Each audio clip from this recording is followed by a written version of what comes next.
Have you seen this video? What do you both think or believe will happen after you die? I don't know what's going to happen to me when I'm dead.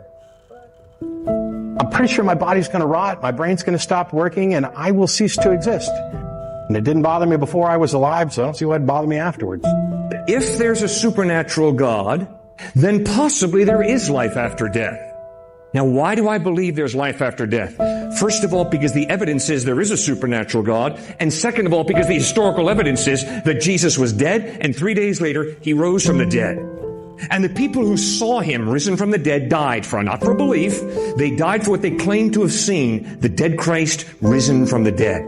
If you claim to have seen the dead Christ risen from the dead, and then you stand before Roman soldiers, and the Roman soldiers say Caesar is Lord and live, or else maintain that your Jesus is risen from the dead, and we will execute you for it.